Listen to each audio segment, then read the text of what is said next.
Hello and welcome back to another solo episode of the Happier at Work podcast. I'm so delighted that you decided to tune in today, and I will give you hearty greetings from a lovely, sunny and warm Tenerife. I am back here working remotely until the end of April. Anyone who's listened to the podcast for a while knows that I'm kind of back and forward during 2022, so I'm starting the year here in Tenerife. And hope to make it back for the Irish winter toward the end of 2023 as well.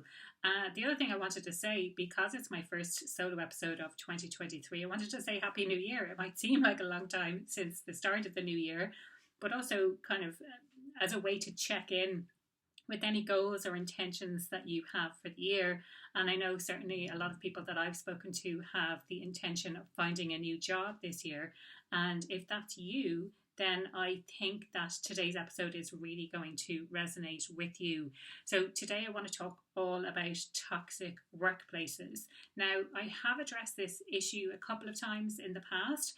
One time I shared about my own career journey, so talking about the path that I took to kind of get me where I am today. So a couple of experiences of toxic work environments, one absolutely toxic and another that was more toxic for me because I wasn't able to thrive in the environment that I was in.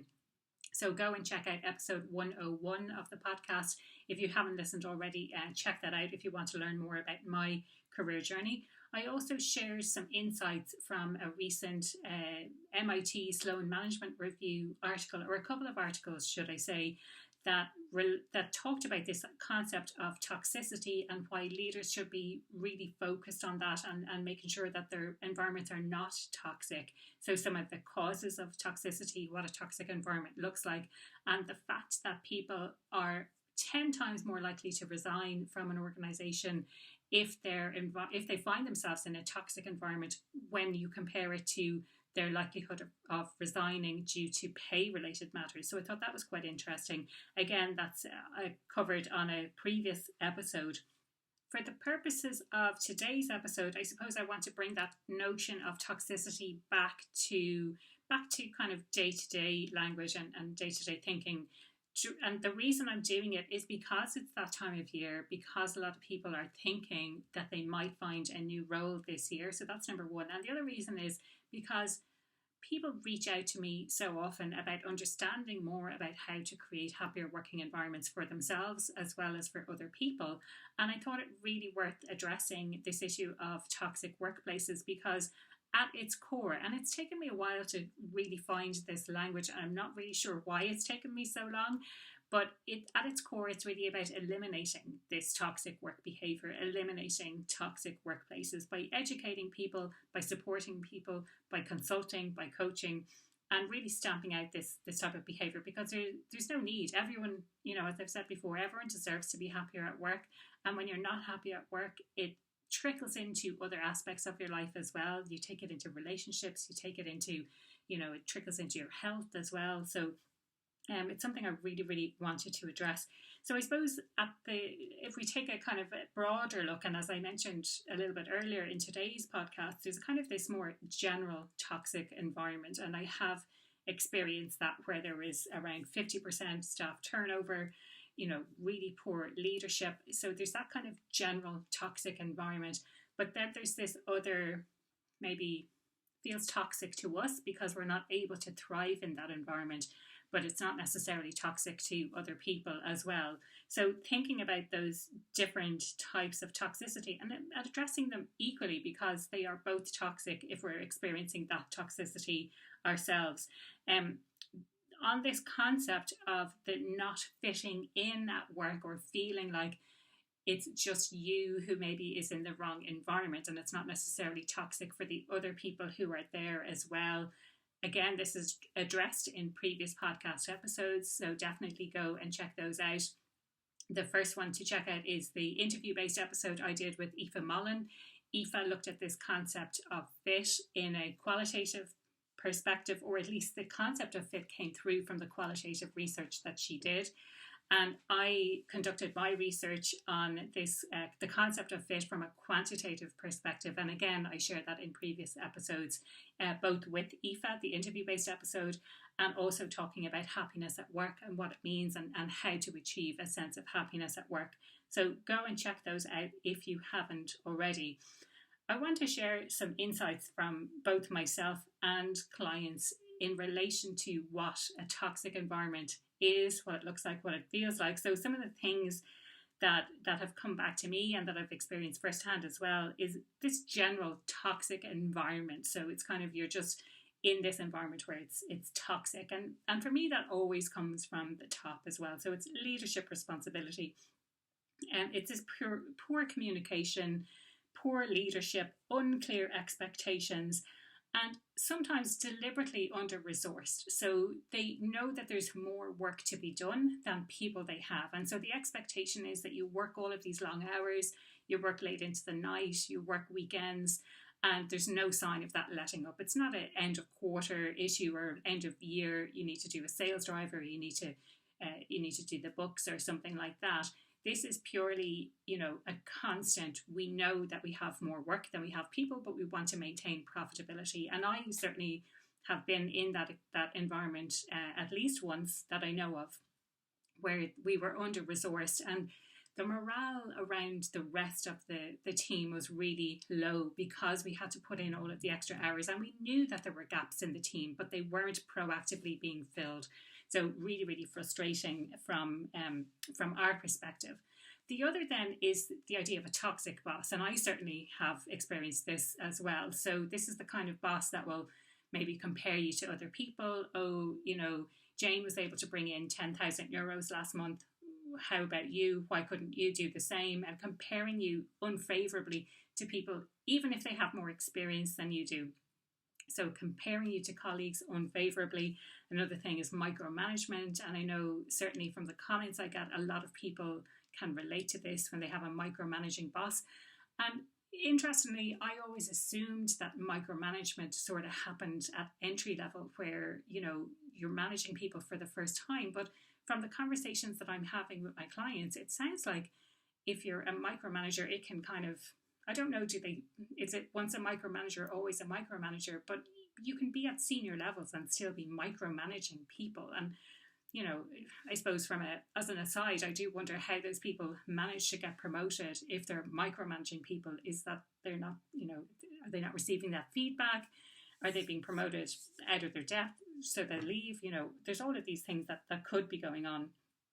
The other thing with a toxic boss is, or could be, these are just some examples, by the way. I've been talking an awful lot about this on LinkedIn, especially. I wrote an article on LinkedIn. I've done several posts on this addressing specifically toxic workplaces. So if we're not connected on LinkedIn, definitely go and check that out. The other area that I wanted to address in relation to toxic boss is the expectation of working long hours. So you could get a text or an email or some sort of a notification out of hours, and the expectation is that you're going to respond, and the expectation is that you're going to carry out work maybe at that time. So when these expectations are placed on you, and when you're feeling that sense of being in a toxic situation, it's sometimes really, really hard to escape from it, because you don't see an alternative. You don't feel like you can say no at that stage. And the other kind of broad area that I wanted to talk about is toxic colleagues. And again, I've had to deal with toxic colleagues in the past. So this can look something like bullying, where you're being excluded, you're being gossiped about, you're being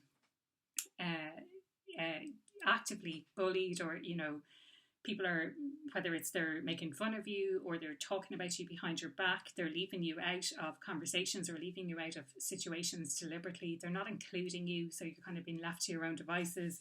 And the other thing is lying. So I've worked with people who've told blatant lies about their personal life, and as if they're true, and we later find out that it was completely made up. So someone who is, by the sounds of it, just someone who tells lies all the time, which personally I don't really understand.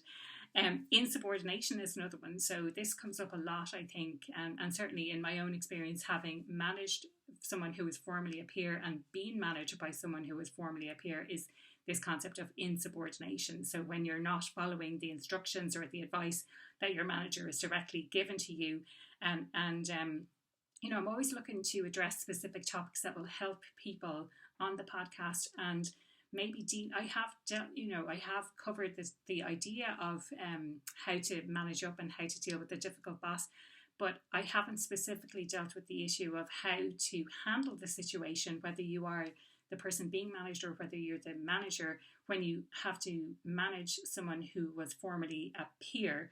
And I've been in that situation on both sides, and it is really difficult. And from the conversations that I've been having recently, there's not really an easy answer to it.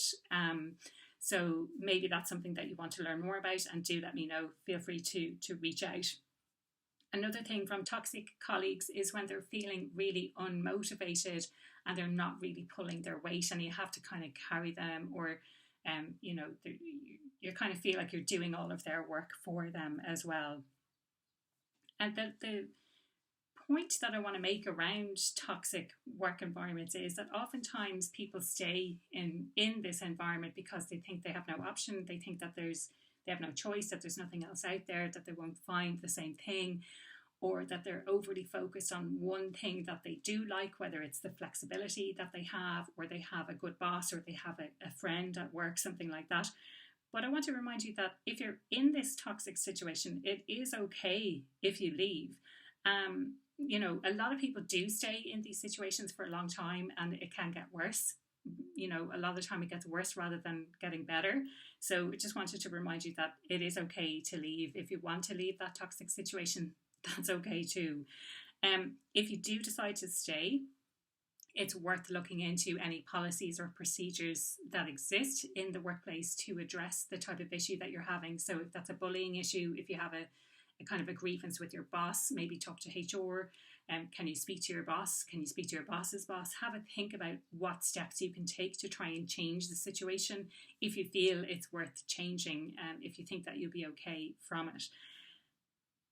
Another thing to do is to rebuild your confidence, because I know certainly in the experiences that I had, my confidence was really in the floor. It really was at an all-time low, and I had to take some very proactive steps to try and rebuild that confidence, especially when it came to work, but it also crept into other areas of my life as well. So if I was feeling particularly inconfident at work, it was kind of trickling into those personal relationships that I had as well. The other thing to do is to focus really on what it is that you can control.